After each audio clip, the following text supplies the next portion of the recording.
Canada. Radhe Radhe. Radhe Radhe महाराज जी। महाराज जी, क्या जीवन में अकेलेपन का अनुभव होना वास्तविकता में आध्यात्मिक जागरूकता के संकेत हैं, या कि ये केवल मन की एक अस्थायी स्थिति है? यदि ये आध्यात्मिक संकेत है इसी अकेलेपन की भावना में तो फिर जीव फंस जाता है। ये कोई आध्यात्मिक असंगोहम पुरुषा का थोड़ी अनुभव है। ये अकेलेपन का अभाव विषय संयोग की आकांक्षा से युक्त है। ये कोई परमात्मा प्राप्ति वाला असंगोहम थोड़ी है। अगर यही शास्त्र स्वाध्याय हो, सत्संग श्रवण हो और राग का नाश हो करके वैराग्य होने लगे और फिर ये आने लगे कि हाँ, मैं के सिवा कोई नहीं, एक परमात्मा के सिवा कोई नहीं, यहाँ सब नानात्व मिथ्या है, ये तो समझ में आवे कि हाँ आता है। मैं मतलब मेरा ये सब मिथ्या है, ऐसा समझ में आता है। हाँ तब तो बहुत उत्तम बात है। किसी साथी की आवश्यकता की नहीं है। नहीं, अच्छा, काम वेदना की पीड़ा, काम वेदना कुछ भी नहीं। नाम जप, नाम जब रोज होता है, शास्त्र स्वाध्याय वो कभी कभार मतलब नहीं, नियम पूर्वक कीजिए, नियम पूर्वक कीजिए तो ये आग और भड़क उठेगी अध्यात्म की। श्रीमद् भागवत का पाठ कीजिए, अर्थ सहित कीजिए, और ब्रह्मचर्य ब्रह्मचर्य ठीक से चल रहे हो, चलो भगवान की विशेष कृपा। लेकिन अभी कोई स्थायी वृत्ति नहीं है, इस पर कोई विश्वास न कर ले, क्योंकि मन जो है ना बहुत चंचल है, वो कभी किसी भी क्षण बदल सकता है। की कृपा से सब कुछ सही होता है। एकांत लगता है तो अच्छा लगता है। 90% समय तो मतलब बहुत ही वो आनंदमय लाइक राधा राधा और माँ बाप की सेवा और बाकी सब बढ़िया से लाइक जितना हो सके दान पुण्य। ये बहुत पूर्व जन्म का कोई सुकृत है जिससे ऐसी मंगलमय भावना उदय हुई, पर इसको गुप्त रखो और इसको सजो, इसको बढ़ाओ और इसको पचाओ। जब पच जाएगा तब ये स्थायी माना जाएगा। ठीक है, खूब नाम जप करो, शास्त्र स्वाध्याय जरूर करो, हो सके तो एक विवेक चूड़ामणि ले लो, आद्य गुरु भगवान शंकराचार्य जी की है। ज्ञानाग्नि प्रज्वलित करने में बहुत, संस्कृत का ज्ञान है थोड़ा बहुत हाँ, पर हिंदी की भी टीका है उसमें, गीता प्रेस से प्रकाशित होती है। क्या नाम बताया? शंकराचार्य का, भगवान शंकराचार्य जी की विवेक चूड़ामणि। विवेक चूड़ामणि, उसमें बहुत आपको ज्ञान हो जाएगा। सतोगुण क्या है, रजोगुण क्या है, तमोगुण क्या है, कर्मेंद्रियां क्या है, ज्ञानेंद्रियां क्या है, स्थूल शरीर क्या है, सूक्ष्म शरीर क्या है, कारण शरीर क्या है, पंचकोश क्या है, तो पता चलने लगेगा कि मैं कौन हूँ। पूरा बहुत आराम से थोड़ा थोड़ा पढ़िए, लेकिन उसे मनन कीजिए। ठीक है जी। जागृति बिजलानी जी, राधे राधे महाराज जी। महाराज जी, यदि ज्ञान किताबों से परे है तो धर्म ग्रंथ क्यों हैं, और क्या अध्ययन के बिना ज्ञान नहीं, आप किया जा सकता है? धर्म ग्रंथ को किताबें कैसे कह सकते? किसका है? आप किताबें कैसे कह सकते? सांसारिक जिसमें आध्यात्मिक पढ़ाई होती है तो उनको धर्म ग्रंथों को, पहले तो शब्द सही, सांसारिक पढ़ाई को किताबें कहते हैं बच्चा। ये तो हमारे जीवन है, ये तो हमारे साक्षात वांग्मय ब्रह्म स्वरूप है। इनको किताबें नहीं कहा जा सकता, धर्म ग्रंथ कहा जाता है। अब धर्म ग्रंथ में जो लिखा हुआ है वो बिना गुरु के कैसे समझ सकते हो? कैसे समझ सकते हो? पढ़ के समझ सकते हो क्या? जो उसमें सूत्र लिखा हुआ है, मानो लिखा है सर्वम खलमदम ब्रह्म ने नानास्ति किंचन, ब्रह्म के सिवा कुछ नहीं है। तो मुझे स्त्री दिखाई दे रहा है, पुरुष दिखाई दे रहा है, हे गुरुदेव अब इसको हम क्या कहें? तो गुरुदेव कृपा करके फिर उसे बताते हैं। तो गुरुदेव फिर ऐसा कैसे? तो पूरा ग्रंथ का जो रहस्य है वो हमें गुरुदेव बताते हैं। गुरुदेव जो शब्द ब्रह्म के पारगामी विद्वान और परब्रह्म के अनुभूत महापुरुष हैं, वो हमें शास्त्र के रहस्य को बताते हैं। शब्दार्थ, भावार्थ, रहस्यार्थ। तो रहस्यार्थ गुरु के बिना नहीं बता सकते। शास्त्र ऐसे वर्णन करते हैं, पूरब को जाना है और ठीक 10 कदम बाद राइट मुड़ जाना है। अब ये कौन बात बतावे? ये तो गुरु बताएगा कि यहाँ के बाद इसमें लिखा नहीं है, लेकिन इसमें राइट मुड़ो, यहाँ से ऐसे चलो, तब आप पहुंच पाओगे लक्ष्य पे। बिना गुरु के ज्ञान नहीं होता। और शास्त्र स्वाध्याय स्वयं तभी सफल होता है जब किसी महापुरुष के सानिध्य में किया जाए। क्या बिना अध्ययन के ज्ञान प्राप्त हो सकता है? हाँ, हो सकता है। बिना अध्ययन के भी ज्ञान प्राप्त हो सकता है, यदि गुरु चरणों की सेवा की जाए और निरंतर गुरु अधीनता रखी जाए। तो एक भी ककारा न पड़े तो विचारों वेद उसके हृदय में स्फुरित हो जाएंगे। एक बार आद्य गुरु भगवान शंकराचार्य जी के शिष्य जन बैठे थे, वो गंगा स्नान करके आए तो श्री जो त्रोटकाचार्य जी थे वो केवल आद्य गुरु भगवान शंकराचार्य जी की शरीर सेवा में रहते थे, उनके सुख विधान में लगे रहते थे। तो किसी सूत्र की, ब्रह्म सूत्र की व्याख्या करनी थी तो उनका गुरुदेव भगवान इस सूत्र की व्याख्या कर दो, तो उनका त्रोटक भी आ जाए त्रोटकाचार्य जी के लिए। तो कहा प्रभु उनको क्या सुनाना, उन कभी वो वेदांत पढ़ते नहीं, कभी वेदांत श्रवण नहीं करते, हर समय शरीर सेवा में लगे रहते हैं आपकी, तो उनका गुरु सेवा को इतना लघु मान लिया। आने दो उनको। आए, बोले बेटा इस सूत्र की व्याख्या कर दो तो बिना पढ़े ब्रह्म सूत्र के, तभी वो आचार्य पदवी पर बैठे त्रोटकाचार्य जी, गुरु सेवा से। जो ज्ञान है शुद्ध ज्ञान गुरु चरणों की सेवा से प्राप्त होता है। यदि गुरु भगवान को समर्पित हो जाए, अब आप देखो देव ऋषि नारद जी गुरु हैं और उन्होंने उपदेश किया राम राम कहो, वो राम राम भी नहीं कह पाए, मरा मरा मरा मरा। भगवान के प्रकट होने के पहले ही भगवान की लीला की रचना कर दी, ब्रह्मर्षि कहलाए। तो नाम जो गुरु ने दिया उसमें सब कुछ छुपा हुआ है। जैसे राम, तो ये 2 अक्षर में पूरा ब्रह्म ज्ञान छुपा हुआ है। जो भगवान नाम है, जो गुरु प्रदत्त मंत्र है, उसी में समस्त शास्त्र छुपे हुए हैं। तो ऐसा नहीं कि वो ब्रह्मानुभूति नहीं कर सकते, वो भगवत प्राप्ति नहीं कर सकते, कर सकते हैं। गुरु कृपा ही केवलम, गुरु कृपा ही केवलम, गुरु कृपा से सब कुछ हो सकता है। महाभारत में एक प्रसंग आता है उपमन्यु जी का। वो गुरु जी के चरणा आश्रित हुए वेद पढ़ने के लिए, उन्होंने कह दिया गाय चराओ। तो उनकी बहुत सी बड़ी गौशाला थी, जंगल में चले जाते और गाय चराते। 15 दिन बाद आए तो बड़े हष्ट पुष्ट। तो उन्होंने कहा तुम हष्ट पुष्ट कैसे हो? तो उनका गुरुदेव भिक्षा मांग लेते हैं। बोले बिना गुरु आज्ञा के भिक्षा कैसे पाते हो? हमने तो आज्ञा नहीं करी।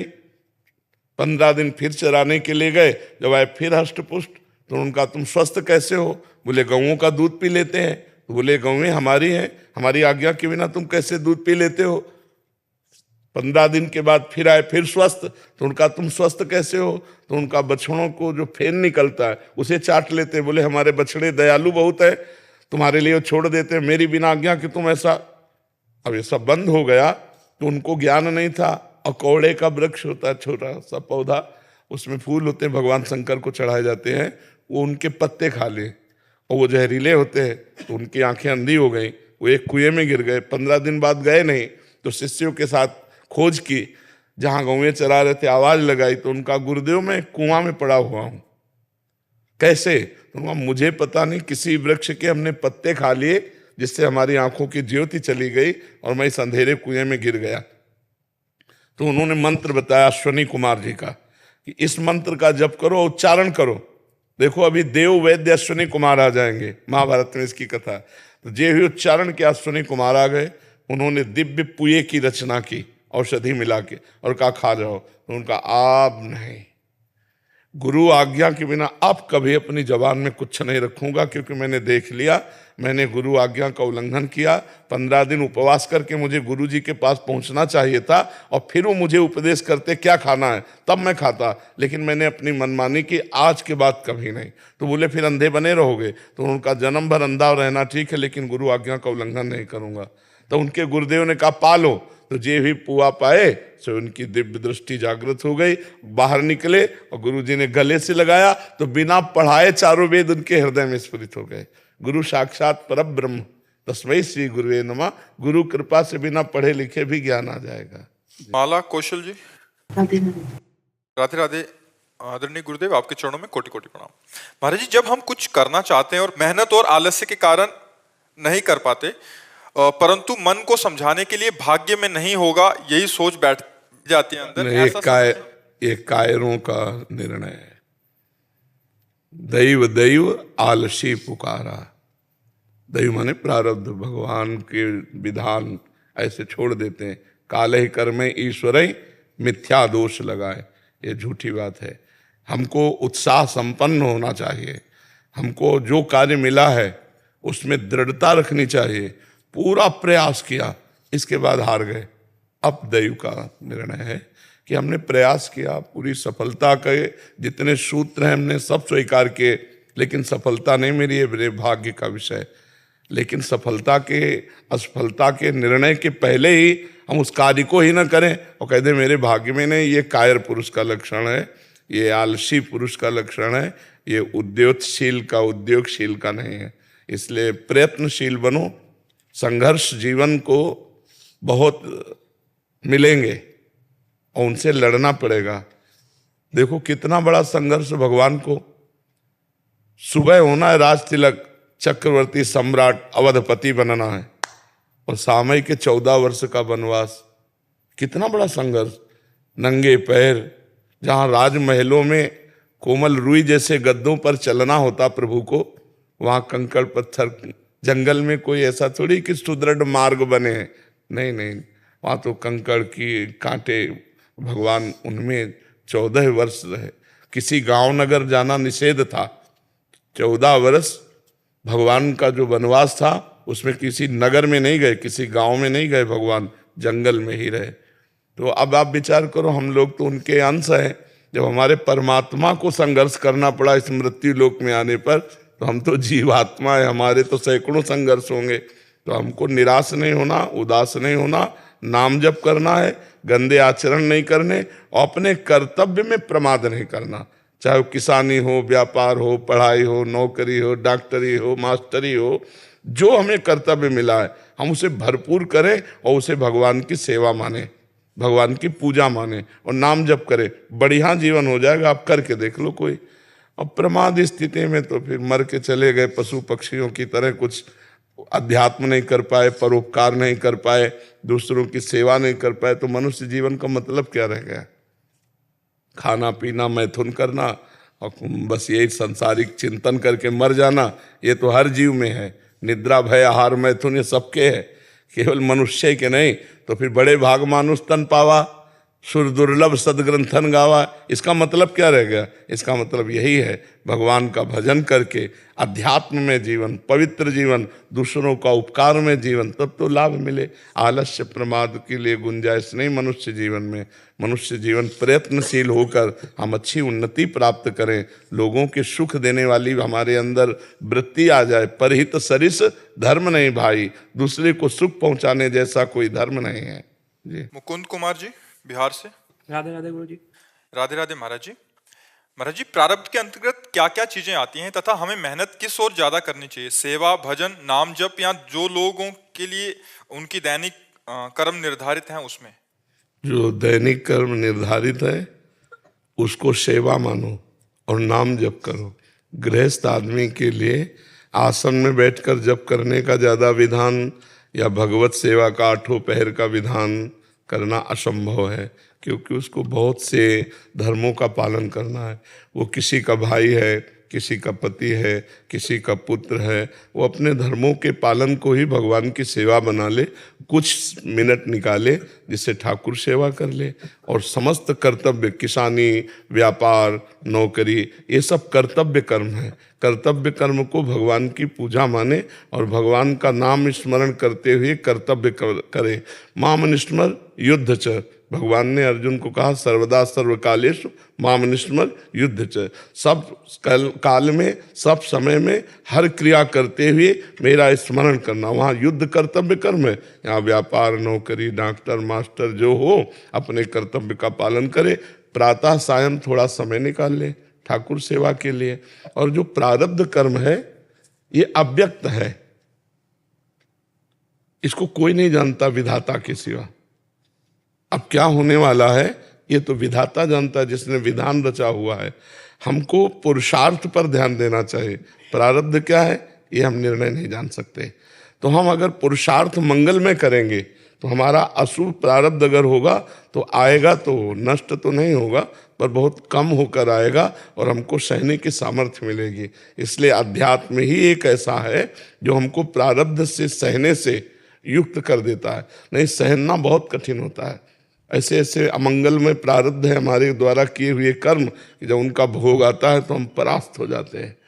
परास्त न होना यही अध्यात्म का बल है कि वो हर परिस्थिति को सहता हुआ भगवान का मंगल में स्मरण करता हुआ इस माया से पार हो जाता है। पर प्रारब्ध का निर्णय करना बड़ा कठिन है क्योंकि वो अव्यक्त से है।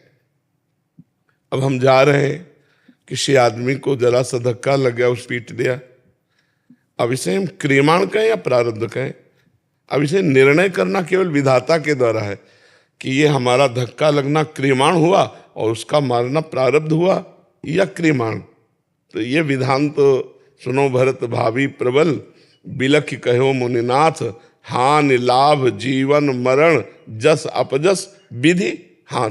ये विधाता के हाथ में है कि क्या प्रारब्ध है और क्या नवीन कर्म बना। अब हम जा रहे हैं, हमारी गाड़ी साइड में आराम से खड़ी है और कोई आके उसे ठोक देता है। अब हमारा इसमें कोई दोष नहीं है और हमें नुकसान पहुंच जाता है, हमारी गाड़ी को नुकसान पहुंच जाता है। अब इसे प्रारब्ध कहें या क्रियमाण कहें, बहुत सूक्ष्म विषय कर्मों का है, इसीलिए इसे भगवान पे छोड़ते हैं और अपना कर्तव्य कर्म जो सामने है। अब हम नवीन कर्म को दोष युक्त ना होने दें, ये हमारी बुद्धिमानी है कि अब जो हम कर्म कर रहे हैं उसमें पाप आचरण ना होने पावे, क्योंकि प्रारब्ध कर्म का निर्णय करना बड़ा सूक्ष्म है और वो अव्यक्त है प्रारब्ध, और क्रियमाण व्यक्त है और ये हमारे पुरुषार्थ के अधीन है। तो इसलिए हम खूब नाम जप करें, परोपकार की भावना करें, माता पिता इन सबको भगवत भाव से पूजें, इनकी सेवा करें और अपने कर्तव्य कर्म को भगवान को अर्पित कर दे। इसी से भगवत प्राप्ति हो जाएगी। समझ पा रहे हो आप? जी। ब्रजमोहन जी मथुरा से। जी राधे राधे महाराज जी।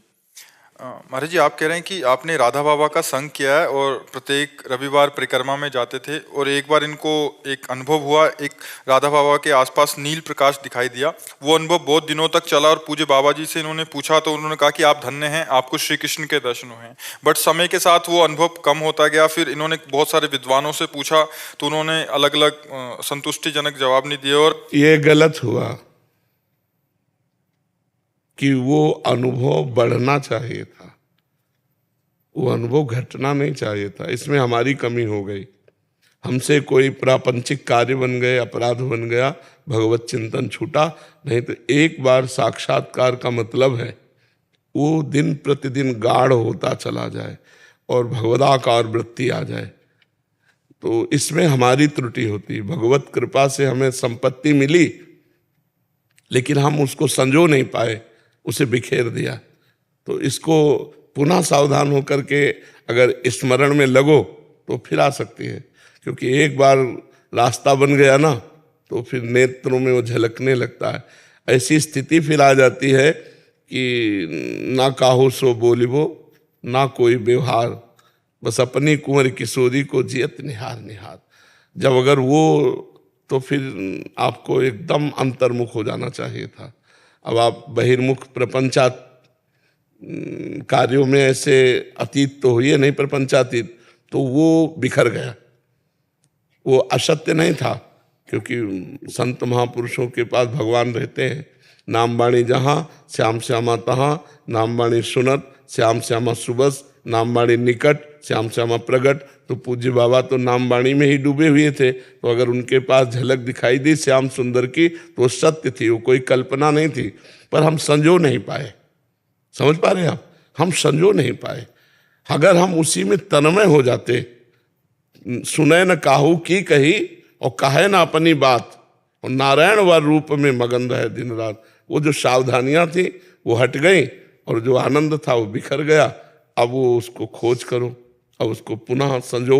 तो नाम जप करना शुरू करो और महापुरुषों का चिंतन कर लिया करो, 10-20 संतों का नाम स्मरण कर लिया करो जो आपकी याददाश्त में हो, बड़े बड़े महापुरुषों का, और नाम जप करो।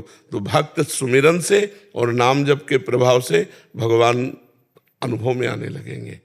जब अनुभव में आ जाए तो बस फिर गुप्त हो जाना चाहिए, शांत गंभीर, प्रपंच के कार्यों से विरत, छठदमशील विरत बहुकर्मा, निरत निरंतर सज्जन धर्मा। बहुत प्रपंच के फिर कार्य नहीं करने चाहिए, नहीं उसमें फैलाव हो जाता है। और आपकी अवस्था भी ऐसी है कि अब प्रपंच के कार्यों से निवृत्ति ले लीजिए और आंतरिक साधन में लगिए। क्या कहना चाहते हो? मैंने अपनी समझ से कोई प्रपंच नहीं किया कभी भी जी, लेकिन मेरी नौकरी इस तरह की थी कि उसमें जो कुछ हुआ हो वो चीज अलग है। जी, ये जो मेरे साथ अनुभव हुआ ये 29 साल की उम्र हुआ मेरे साथ। जी। और अब तक तो गाढ़ स्थिति हो जानी चाहिए प्रभु। नौकरी में था मैं। तो क्या हुआ? अर्जुन जी तो युद्ध में थे, अर्जुन जी तो युद्ध में थे। प्रपंच मैंने कोई जान करके कभी कोई प्रपंच नहीं किया अपनी पूरी अब तक की। देखो प्रपंच किसे कहते हैं? भगवत स्मृति छोड़कर और स्मृति आना, ये सब प्रपंच है। ये सब मायाकृत संसारा, जितना भी संसार है, अगर भगवत इस एक बार हम इतने महासुंदर प्रभु की झलक पाई और विस्मरण के गर्त में चली जाए तो कहीं ना कहीं प्रपंच है ना। आप प्रपंच का मतलब सोचते हो ब्रह्मा जी के द्वारा रचे हुए जितने ये सब है, ये सब प्रपंच ही है। इसमें जहां प्रभु से अलग होकर वृत्ति जा रही, वो सब प्रपंच के अंतर्गत ही है। अगर हम उस वृत्ति को संजोते तो आज हम गाढ़ स्थिति में होते। महात्मा जनों को देखो, मान लो राधा बाबा को देखा, आप देखते हैं बाबा की, आप देखो मुद्रा हर समय क्या है, पूरा मनोयोग से भगवान के चिंतन में लगे। इससे अवस्था का कोई खेल नहीं है। सुखदेव जी तो 16 वर्ष की अवस्था के, और बड़े बड़े हजार हजार वर्ष के, 10-10 हजार वर्ष की साधना करने वाले सब ऋषि खड़े हो गए उनको देखकर। तो अवस्थागत ये नहीं है, इसका चिंतन जितना गाढ़ किया जाए तो आप संभाल लो। अभी तो आयु है ही है, जय मिनट भगवान जिंदा रखे। प्रभु की वही रूप माधुरी आपकी भावना में तो होगी ना, और उसी का चिंतन करो, नाम जप करो। समझ में आया आपको? नाम जप करो, उसी से बात बन जाएगी। समाधान मिला कि नहीं मिला? डॉक्टर निर्भय सिंह यादव जी, जयपुर से। जी महाराज जी राधे राधे। महाराज जी, क्या गुरु की आज्ञा के बगैर किसी शिष्य को गुरु बनाना चाहिए, और यदि शिष्य गुरु अवज्ञा करके गुरु बनना चाहिए? ऐसा मतलब गुरु ने आज्ञा नहीं दी, गुरु नहीं बनना चाहिए, नहीं तो अपराधी माना जाएगा। क्योंकि जो हमें गुरु जी ने मंत्र दिया है, जो हमें नाम दिया है, हम तभी उपदेश दे सकते हैं दूसरे को जब गुरु आज्ञा हो। अगर गुरु आज्ञा है कि जाओ आप दीक्षा दो, तो हम दीक्षा दे सकते हैं। हमारी स्थिति हो या ना हो, हम गुरु आज्ञा का पालन करते हैं। और गुरु आज्ञा नहीं की तो चाहे जितनी बड़ी ऊंची स्थिति हो, यदि वो दीक्षा देने लगेगा तो भ्रष्ट हो जाएगा, गिर जाएगा। अधिकार नहीं है। मंत्र, गुरु प्रदत्त मंत्र में किसी को उपदेश देने का अधिकार तभी है जब आचार्य या गुरु आदेश कर दे कि जाओ आप दीक्षा दो जा करके, अन्यथा नहीं, वो भ्रष्ट हो जाएगा, वो गिर जाएगा। अधिकार ही नहीं देने का। जब गुरु मंत्र दिया जाता है तो कहा जाता है ये मंत्र आज के बाद उच्चारण मत करना मुख से जोर से, अंदर ही अंदर जपना, कोई सुन ना पावे। ये आदेश होता है कि कोई सुन ना पावे दूसरा, तो दूसरे को सुनाने का मतलब दीक्षा देना। तो इसके लिए आदेश लो जाकर उनसे। अगर वो आदेश नहीं देते हैं और आप मंत्र देते हैं तो आप अपने से खाली हो जाएंगे, भ्रष्ट हो जाएंगे, पतित हो जाएंगे। लेकिन वो साधना कर रहे हैं, नाम जप खूब कर रहे हैं, खूब दौड़ लगा रहे हो, दिशा गलत है तो बिहारी जी इधर है, आराम से जाओ, मिल जाएंगे। राधा वल्लभ जी इधर है और छठी कला की तरफ बहुत दौड़ लगा रहे हो। गुरु आज्ञा तज करे जे आन, यह अधर्म यह समान, काने न रचकन में रहे। अगर गुरुदेव कह दिए कि ऐसा करो और वो नहीं आप कर रहे, अपने मनमानी कर रहे, तो आप दौड़ रहे हो केवल। बहुत चलने वाला वीर थोड़ी कहलाता है। लक्ष्य तो गुरु कृपा से प्राप्त होता है। समझ पा रहे हैं आप? लक्ष्य की प्राप्ति, दौड़ना दिखाई देगा लेकिन लक्ष्य की प्राप्ति नहीं, क्योंकि दिशा अलग हो गई। गुरु की आज्ञा में चलने से इस मार्ग की पूर्णता होती है। मोक्ष मूलम गुरु कृपा, गुरु कृपा ही केवलम। अगर गुरु कृपा का आश्रय नहीं लिए तो मनमानी आचरण से अध्यात्म पर वीरता के द्वारा विजय नहीं प्राप्ति की जा सकती। इसमें दैन्यता के द्वारा, अधीनता के द्वारा विजय प्राप्ति की जाती है। ध्यान रखना, अध्यात्म में वीरता के द्वारा नहीं की जाती। इसमें तो सुनेरी मैंने निर्बल के बलराम, अपबल, तपबल और बाहुबल, चौथो बल है दाम, सूर किशोर कृपाते सब बल हारे को हरिनाम, सुनेरी मैंने निर्बल के बल। ये थोड़ी कि बहुत माला चला रहे तो आपको वैकुंठ मिल जाएगा। अपराध हो जाए तो नहीं मिलेगा, ये गुरुद्रोह माना जाएगा। हाँ, गुरुदेव की मुस्कुराकर अनुमति है तो हमारी सामर्थ्य न होने पर भी जगत का भी कल्याण होगा, हमारा भी कल्याण होगा। क्योंकि हम गुरु आज्ञा से, हम तो कुछ नहीं, यंत्र है। गुरुदेव ने कहा जो मंत्र दिया हम दूसरे को दे रहे। कल्याण करने वाले आचार्य हैं, गुरुदेव हैं, इष्ट है। हम तो एक निमित्त मात्र हैं, हम तो एक पोस्टमैन है। उन्होंने दिया, उनको दे दिया, हमारा काम खत्म। वो जाने, इष्ट जाने, किशोरी जी जाने और वो जाने। हमारा काम था, आदेश मिला, इसलिए हम आपको उनकी बात बता देते हैं। बस कल्याण करना तो उनके बस की बात, हमारे बस की बात थोड़ी है। हमारा भी कल्याण उन्हीं के बस से है, तो हम किसका कल्याण कर लेंगे? वो तो गुरु आज्ञा के द्वारा ही कल्याण होता है। समझ पा रहे आप? क्योंकि दीक्षा के लिए क्या सशरीर होना आवश्यक है? गुरु आपका जैसे प्रकट रूप में होना, दीक्षा के लिए प्रकट रूप में होना जरूरी है गुरु के लिए। हाँ, क्योंकि शासन कौन करेगा? प्रगट शासन कौन करेगा? हमारे अहंकार का नाश कब होगा? जब उनके चरणों में बैठेंगे, भरी सभा में हमें अपमानित करेंगे और हम हमारे गुरुदेव हमारे ब्रह्म है, हम सगे तुम्हारा अहंकार चूर हो जाएगा। बिना अपराध के हमें कौन डांटेगा? गुरुदेव। उनकी दृष्टि मात्र से हमारे अहंकार का नाश होता है। डर, गुरु का डर बना रहना चाहिए। ये गुरु की कृपा से ही होता है, प्रगट गुरु की कृपा से। तो हमको सावधान चलना है। तो इसीलिए प्रगट गुरु भगवान श्री कृष्ण ने बनाया संदीपनी जी को, भगवान राम ने बनाया। तो जब भगवान अवतार लेते हैं, प्रगट गुरु बनाते हैं, तो हमको भी बनाना चाहिए। समझ रहे? संध्या जी। श्रद्धा वल्लभ श्री हरिवंश। श्री हरिवंश माता जी, आपके चरणों में कोटि कोटि प्रणाम। हे गुरुदेव, आपके द्वारा बताए गए मार्ग से आज विश्व में बहुत सारे लोग चलने का प्रयास कर रहे हैं, पर जो राधा कृष्ण को इष्ट मान के वात्सल्य या अन्य किसी भाव से चल रहे हैं और गुरु आपको मान लिया है, तो देह त्याग के बाद वो कहाँ जाएंगे? क्योंकि निकुंज जहां भावना की है, जहां भावना की है वहीं जाएंगे। जैसे सरकार के बहुत से रोड हैं, तो जिस रोड पे गाड़ी चलाओगे उसी लक्ष्य पे पहुंचोगे। है तो सरकारी, ऐसे ही गुरु के ही द्वारा दिए हुए मार्ग है। अगर आपको ठाकुर जी से वात्सल्य है तो आप वात्सल्य के क्षेत्र में पहुंचेंगे, आपको गोपी भाव तो गोपी भाव के क्षेत्र में पहुंचेंगे। गुरु मान लिया है, नाम जप कर रहे हैं, उसके प्रताप से जो भाव करोगे, जाकी रही भावना जैसी प्रभु मूरत देखी तिन तैसी, वैसे अनुभव होने लगेगा। भगवान तो एक ही है। जैसे यमुना जी तो एक ही है, घाट बहुतेरे। कोई विश्राम घाट पसंद करता नहाना, कोई जुगल घाट, कोई केसी घाट, लेकिन नहाओगे तो यमुना जी ही। ऐसे चाहे दास्य भाव से, सख्य भाव से, वात्सल्य भाव से, गोपी भाव से, सहचरी भाव से उसी परमात्मा को दुलार किया जाता है। तो जब हम भाव से, तो भगवान उसी भाव का दर्शन करा देंगे जी।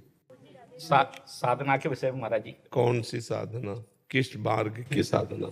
राम जी के उपासक हैं हम लोग। हाँ, तो राम जी की उपासना के लिए उठते बैठते चलते फिरते खाते पीते यदि राम राम राम राम राम नाम चल रहा है निरंतर, तो इससे बढ़कर कोई साधना नहीं है। ये कलिकाल मलायतन मन कर देख विचार, श्री रघुनाथ नाम बिन नाहिन आन आधार। गोस्वामी तुलसीदास जी कहते हैं, राम राम राम जी जब लग्न जपी है, तौलो तू कहूँ जाए तिहूँ ताप तपी है। अगर भगवान का नाम नहीं जप कर रहे और कोई साधना हो रही, तो इस कलकाल में सिद्धि प्राप्त होने वाली नहीं है।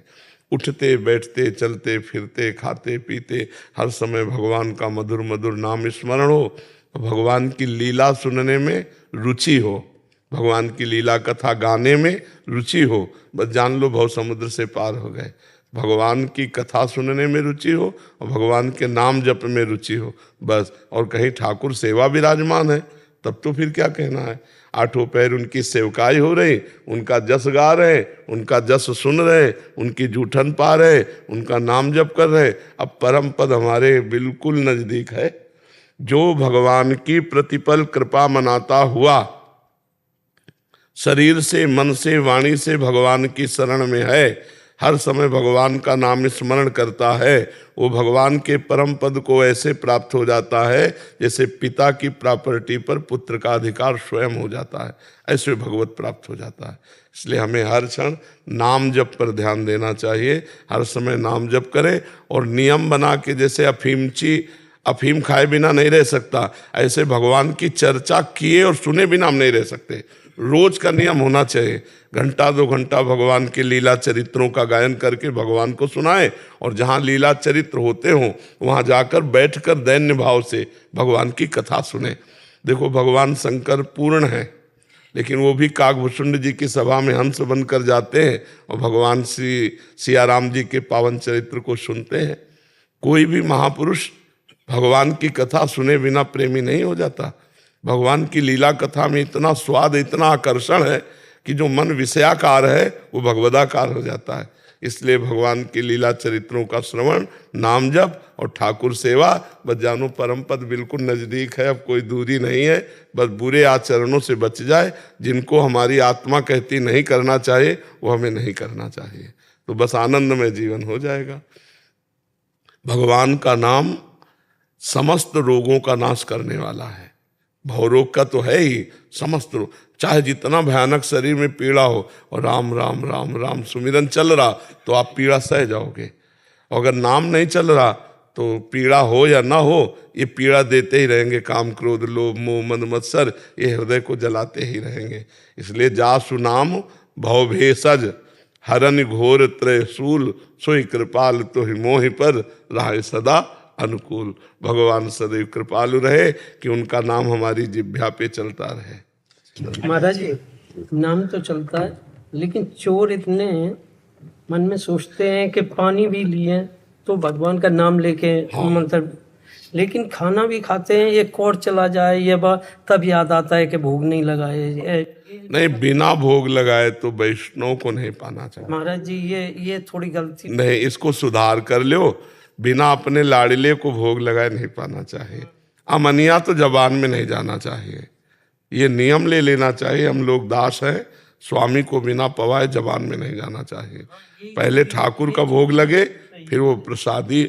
अगर हमारे पास समय नहीं है तो हम प्रसाद रख लें कुछ मेवा आदि का भोग लगा के, तो पहले प्रसाद डाल के पहले प्रसाद चखे, फिर वो पावे, अमनिया न पावे। ये प्रार्थना है। यदि अमनिया पाओगे तो बुद्धि मतलब पतित हो जाएगी, भगवत मार्ग में आगे नहीं बढ़ेगी।